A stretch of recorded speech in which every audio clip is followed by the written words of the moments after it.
Hello viewers, আসসালামু আলাইকুম। এখনকার সংবাদটি আমাদের ইসলামী জগৎ থেকে, অর্থাৎ আমরা যারা মুসলমান তারা কিভাবে চলতে হবে ইসলামের বিধান মেনে সে সম্পর্কিত একটি আলোচনা আসছে। গোসল ফরজ অবস্থায় মৃত ব্যক্তিকে, অর্থাৎ আমরা যারা দুনিয়া থেকে শেষ বিদায় যে গোসলটি করা হয় সে সম্পর্কিত এখানে বলা হচ্ছে ফরজ গোসল করাতে হবে কিভাবে। ইসলাম ও জীবন ডেস্ক। অনেকেই মনে করেন কেউ গোসল ফরজ থাকা অবস্থা মারা গেলে তাকে গোসল করানো কোনো আলাদা নিয়ম আছে, তাকে 2বার গোসল করাতে হবে ইত্যাদি। মূলত ইসলামী শরিয়াতে গোসল ফরজ হওয়ার মৃত ব্যক্তি গোসলের কোনো আলাদা পদ্ধতি নেই।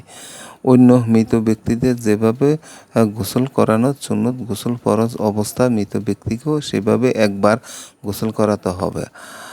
আদা রহমতুল্লাহ বলেন, গোসল ফরজ হওয়া কেউ মারা গেলে বা ঋতুমূর্তি নারীরা মারা গেলে গোসলের ক্ষেত্রে তাদের বিধান অন্যান্য মৃত্যুর মতো, অর্থাৎ তাদের একবারে গোসল দিতে হবে। আপনারা বাকি অংশটি একটু দেখে নিন।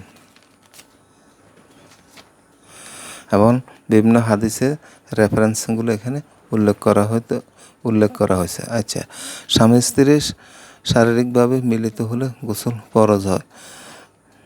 মিলন প্রাথমিক অবস্থা থাকলেও বা বীর্যপাত না হলেও গোসল ফরজ হয়ে যায়। নারীদের হায়েজ বা নেশাব শেষ হয়ে গেলেও তারপরে গোসল ফরজ হয়। কারো মৃত্যু হওয়ার পর তাকে গোসল করানো ফরজ। 5. নতুন মুসলিমের জন্য গোসল করা ফরজ।